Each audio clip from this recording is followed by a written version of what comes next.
Good morning, and welcome to Talk of the Town on 99.7, 1450 WHTC and WHTC.com. And we welcome you to Talk of the Town for this Tuesday, October the 20th. I'm Gary Stevens. The Master Gardener, Jan Musen from the Brine Seed, will be joining us a little after 10 for the Yard and Garden Hour. Patty Vandenberg will be joining us in about an hour with what's new around Holland. And we'll have a little open line time for you after the 11 o'clock news block. But on this third Tuesday of the month, we normally set aside our first half hour to talk about what's going on in Holland Public Schools. And to do that, we are joined by the Superintendent of Holland Public Schools, Dr. Brian Davis, on the other side of our Zoom connection. Brian, good morning and welcome back to WHTC. Good morning, Gary. My pleasure to be here as always. And we appreciate Brian spending some time. And if you have a question for Brian, you'll be happy to answer it at 395-1450, 395-1450. Before we talk about some of the other subjects, key things from last night's board meeting. What things came out or what things didn't come out of the board meeting last night? Sure. Our board meetings are broadcast via Zoom live, so individuals can participate if they would like. In addition to that, all of our meetings are recorded. And if you go to our hollandpublicschools.org website, search school board, you can watch last night's board meeting or any of the prior meetings. We had a number of reports that were made last night. First and foremost, a reflection on our audit for the 2019-20 school year. Certainly it was a year of many opportunities and challenges as we faced the impact of COVID-19 beginning in March, being able to adjust our funding and budget accordingly. And in so doing, we're happy to report we received basically what's called an unmodified audit, or in simple terms is a fully clean audit. There were no deficiencies noted. There were no changes that needed to be made. Our variance within our budget was like 0.005% of about $58,000. And given all of the significant changes that we had last year, being able to bring a budget in such a close place to what you had started out and what you thought that was going to be in January is a tribute to the individuals who work on our budgeting process at school. So the auditing of our district finances are in good shape. We've been able to add just a little bit to our fund balance overall. We don't have to dip into some of our property and sale funds for operations for this year, which is a good piece. We also spent some time talking about the various sources of funding that are coming in from the federal government, from the CARES Act, from ESSER dollars, and from GEARS funds to help support the ongoing and increased costs related to COVID-19. And we'll get to some of that in a little bit. We had some reports, as we always do, from our student senate. So Diamante Belcazar, who represents the students of Holland High School, was there to share the ongoing events and activities, and just really appreciative how the students are responding and trying to make the best of what high school looks like today. And certainly that's the case across our schools. Our board also spends a great bit of time reviewing the study sessions that occurred prior month meetings, and that included a long-term conversation and discussion around facilities. What does that look like? There's a presentation from GMB Architects and Engineers that is part of the study session that took place earlier this month, also posted on our website. And how do we look at maintaining the ongoing facility needs that you would have in structures like schools? There was also a review of the Equity Alliance report that took place earlier this month as well, and clarification on process and talking about the conversation taking place around the continued use or not around the Dutch mascot. We can get to some more details about that later in the conversation here also. And then being able to share some pretty significant health updates relative to COVID-19. Communication is going out today to all families of all school districts in Ottawa County, followed by a letter that will come out by all superintendents to all community members from all the districts in Kent, Muskegon, and Ottawa County, and the residents of Ottawa County can expect a letter from the Department of Public Health today as well. And so I'd like to spend some time transitioning and talking about COVID-19. But our board meetings are open to the public. There's public comment. There was no public comment last night, but there's always a place on the agenda to provide public comment. And certainly individuals can provide feedback to myself or the board via my email address, bdavis@hollandpublicschools.org. Our board members' emails are listed on our district website, and certainly open office hours provide opportunities to connect as well. Always appreciate talking with individuals, alumni, interested citizens of our community, individuals who have been longtime residents, individuals who have multi-generations of time at Holland Public, and it's always great to talk. But if we could, yeah, Gary, go ahead. Go ahead. I was going to say, I don't want to ignore this point, and correct me if I'm wrong. Is there a deadline coming up in Holland Public Schools for parents to make a decision about keeping their students virtual or going back to in-classroom learning? I wanted to bring that up. Yeah, great point. And that's one piece that I failed to mention. Now at every board meeting, we have to consider and reconfirm our return to learn plans and our extended continuity of learning plans for learning. And so basically in Holland Public, there are two different options for students and their families. Option one is our full face-to-face learning here each and every day. We have approximately 73% of our families who are participating in that format. The remainder are in some online capacity. We're finding now that many individuals who have been in that online learning environment are wanting to return back second semester for face-to-face learning. The deadline for that to do so is coming up at the end of this month. So October 31st would be your deadline. And instead of trick-or-treating, we're going to be making sure we're confirming our learning expectation. At this point in time, we are operating under the assumption that unless we hear from you otherwise, you will remain in your current option that you've selected at the beginning of the year. However, as mentioned, a number are deciding to come back to face-to-face. We have a couple that have elected to go to online, but we want to make sure that we're working with families to meet the educational needs. I think what many families found and learned is that online learning requirement was much more challenging than what they may have originally anticipated. It was very different than what took place last spring. Being able to have a caregiver at home that can ensure that the student has a place to learn that's free of distractions, and they're going to be spending, depending upon their grade level and depending upon their subject areas, 4 to 6 hours should be invested each day in that online learning component. Being able to have two-way communication back and forth with their teachers. We have individuals that are really working to try to help support the students in their online learning environment, but a vast majority of that support is relied upon the caregiver at home. So that deadline is coming up on October 31st. Also at the end of this month is due any individual that might be interested in serving on our community advisory committee to have the conversation around equity and inclusion and the continued use or not of the Dutch mascot. And we'll talk about the process in a bit, but I want to make it really, really clear that no decision has been made on that. The board did not vote to change the mascot. The board only voted to form a committee to have the conversation, and which has already begun in an informal format, but we really want to have a much formal conversation around it with individuals that are interested. 395-1450. Good morning. You're on the line with Holland School Superintendent Brian Davis.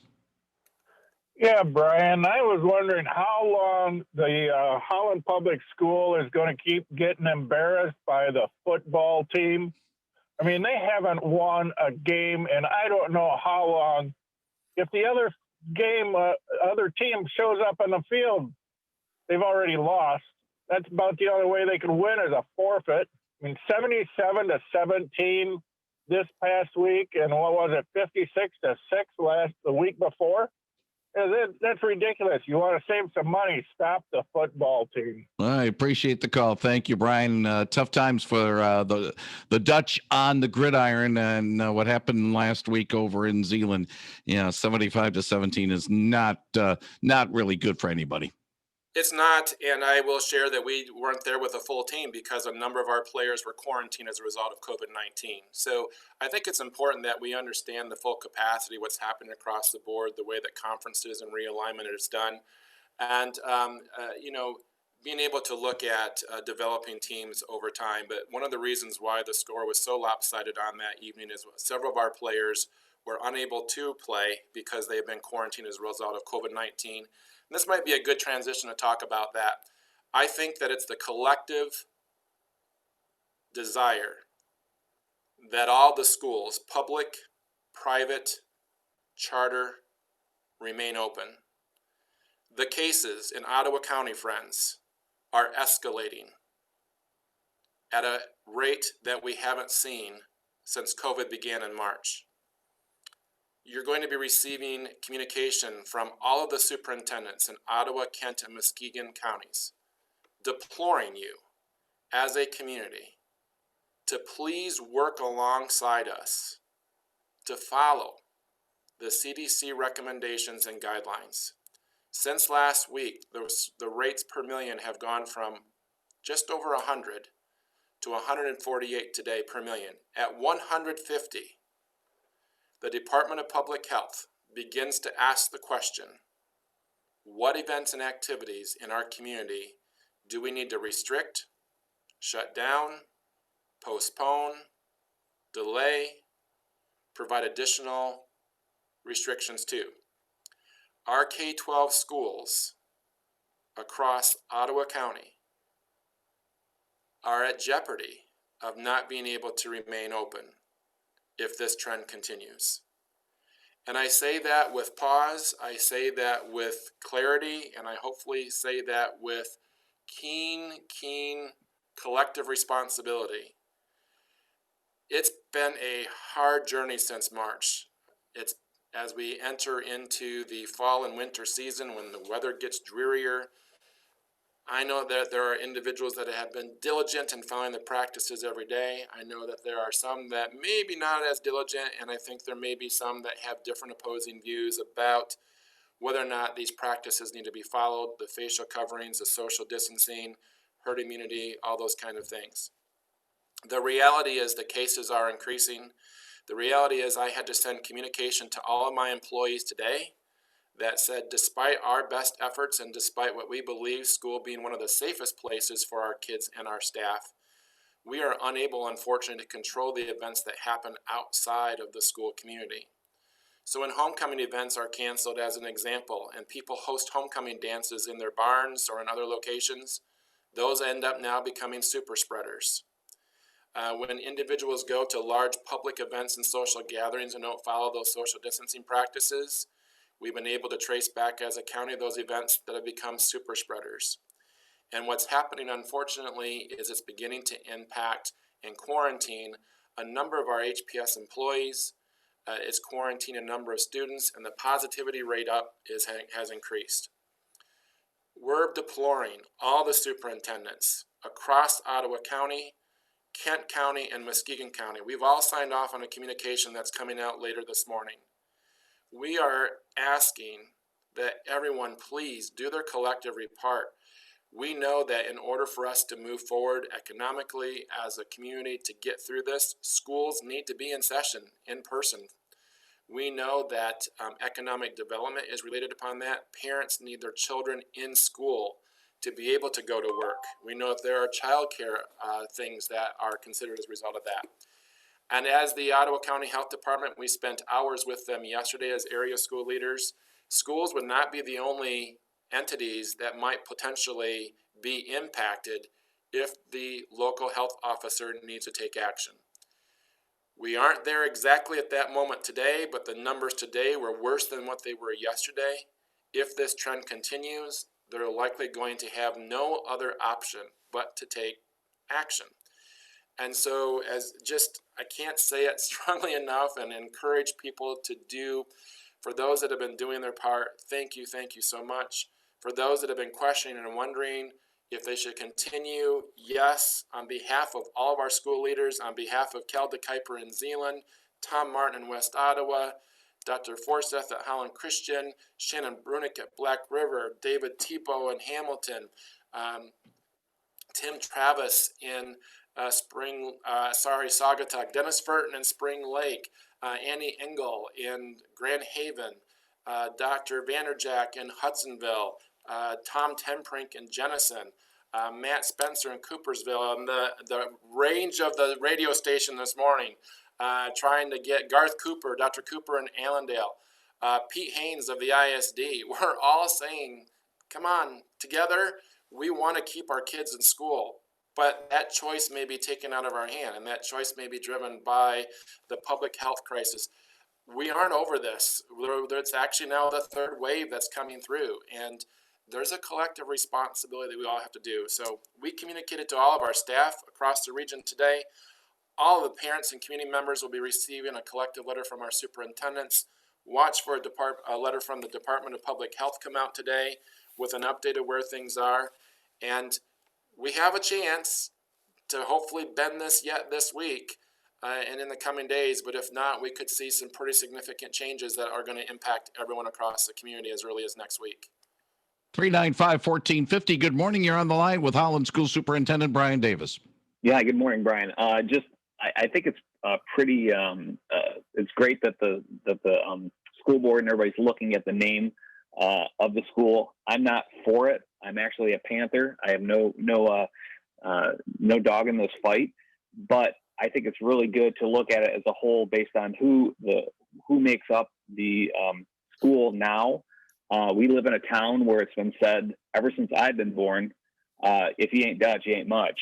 So this is a good way to look at it and say, how are you? What does it reflect of the town? I'm not for it. I'm not saying to do it, but I think it says a lot that you think enough of the members of the Holland community, the Holland public school community, that you're willing to look at that. Not say either way if it's good or bad, but I'm glad that you guys are looking at it in kind of a black and white format, discussing it, and then going forward from there to kind of show just show respect for everybody who is part of the community today, not the community of yesterday. So just want to commend you for that. And I think the complaints about the football team, that just shows we don't have much to complain about if that's all we're complaining about. So keep up the good work. Thanks. Thank you very much for the call, Brian. Yeah, thank you. I appreciate that. And let's transition there. This is about a conversation. This is not about one being right or wrong. It's not about one culture or community versus another. It's about being able to say, how do we reflect about the changing times and looking at historical elements? It's not about saying that Holland Public Schools will no longer participate in tulip time and understand and study the history of our community. That goes back to when the Ottawa and Potawatomi Indians were here in the area that we now call Holland, Michigan, and how that land was acquired and where it is and all the changes that have occurred over time. You know, the conversations that occurred back in the 1950s to change the school colors from what they were, very traditional and related to the heritage of the Dutch and the Netherlands, to red and white in terms of what they are today, to the discontinued use of the windmill as a landmark piece in terms of everything related to Holland Public Schools stationery, to the introduction of the Power H, to a couple of years ago, the board being really strong in terms of their equity and inclusion statement. We want to engage and hopefully model a conversation with our students in our community that's not taking place at other levels of government, to say, what does it mean today to be part of a community, part of a city, part of an organization, part of a school district? How do we ensure that there's an opportunity for differing voices to come together in a democratic process to study real issues that are important to people? Based upon the calls that have come in, this is an important issue to people on if we want to say sides, but on both elements of either for or against, or gosh, I've really now caused to think about it and I want to learn more. And that's what this process is about.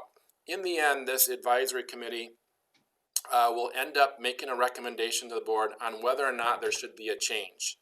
If there's not, under what conditions should we be considering how we celebrate and honor things as we move forward? An example would be on our district website. There's a host of videos that highlight different members of our community as part of Hispanic Heritage Month. If you haven't watched those, they're really great stories from students to alumni to community officials who represent that community. We're putting together a host of videos in the same format for Black History Month coming up in February. I think there's a lot of stories to share that contribute to the richness of who we are. If the decision is made, you know what, we should make a name change, and the board's going to need to respond to that. And then another process would follow in considering what that would be. We're not alone in this. I know there's other entities in our local area having the same exact conversation. Some school districts have already made decisions. Other entities are beginning to have that conversation around who are we today and who do we reflect and how do we make sure that everyone has a voice at the table and those different stories are shared and valued. Just because there haven't been complaints or just because there hasn't been a wide surgence of a need to change doesn't mean that the conversation shouldn't occur. And so that's what the board has decided. They've charged me to put together this committee. If individuals are interested in being part of that, there's a process outlined on our district website to submit interest. We've had over 100 individuals submit interest so far, and we encourage anyone who is to follow through that process. Good morning. You're on the line with Holland School Superintendent Brian Davis. Good morning. I also want to express my opinion about the Dutch thing. There's several things that enter into this for me. I am a Holland High grad. I wasn't that involved in school, and I don't care all that much. It's the principle of the thing that this political correctness and this inclusion and to the exclusion of the people that founded this community. And, I think I will be contacting every board member, and I will make my statements public. I will own what I believe. And I believe that, number one, changing all of this is going to cost the taxpayers in this town so much money to get rid of everything that's been Dutch all along. I think that we need to consider whether we want to admit it or not, where a lot of the economic base is in this community and always has been. And I also think that, Mr. Davis, I totally respect you. I know you and I respect you, but superintendents come and go. But the people that stay in this community, I think the people, especially on the board, need to remember that you may have a really hard time passing millage if the group of us that feel that we should keep our historical name and do other things to recognize diversity. That's great. But I really do think you need to look hard and long at whether you're going to be able to pass a millage if you do ostracize a lot of the base of this community. And thank you so much. I'm interested in being on the committee, but there are reasons why I shouldn't. So anyway, I did want to express my opinion. Thank you. Appreciate the call, Brian. Yeah, thank you very much for the call. I appreciate that. I've been in the Holland community now for 25 years. I'm the third longest seated superintendent in the 170-year history of Holland Public. So yeah, superintendents come to go, but I've been here for a long time and here to stay for my career.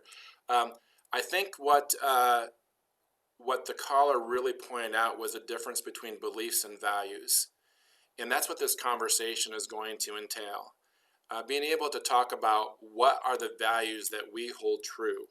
I think there's a lot of strongly held community values of Holland in terms of a place to grow and raise a family, to have quality schools, the value of we want all of our students to be able to have high quality education, whether that's in the traditional public schools, the private schools, or the charter schools that are here.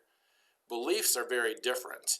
And what we're trying to be able to see is, do we have common shared values around what we want to have as a community?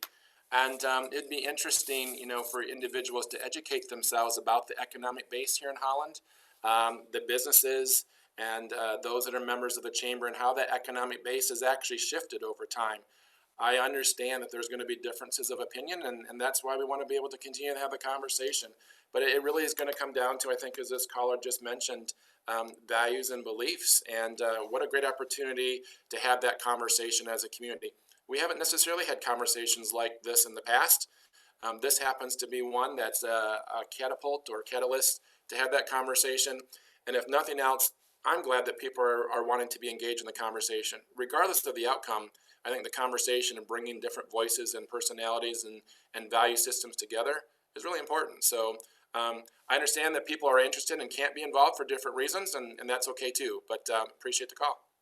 One final thing, Brian, I'm going to put you on a little bit on the spot, and I apologize for doing it, but we won't be able to take a break to be able to go ahead with this thing. What are we doing on Veterans Day? I know it's an annual thing in Holland to have the Veterans Memorial, not memorial, but the Veterans Commemoration at the Dutch Dome. Is that on? What's the situation on that? Sure. So our plan at this point is to try to do a continued Veterans Day assembly that will be done remotely. We will not be able to have individuals come into school. At this point, I don't even know if school will be open in November based upon the COVID-19 rates. But our plan is to conduct a Veterans Day recognition assembly via Zoom that the students can participate in live, that we would have recordings of our various performing groups. We do have some greater flexibility now of bringing performing groups together, but that would be something that WHTC could broadcast. We have a Zoom link that individuals could participate in and be able to watch as much of that in a remote way as much as possible. And we want to continue to honor the veterans of our community. With that, Brian Davis, I want to thank you very much for basically a straight chat this morning about a lot of things going on. I know that we'll hopefully have some better news and better things to talk about when we have our conversation in November. Brian, thank you for joining us this morning. Thank you. My pleasure. Have a great afternoon. Thank you very much. That's Brian Davis, the Superintendent of Holland Public Schools on 99.7 and 1450 WHTC.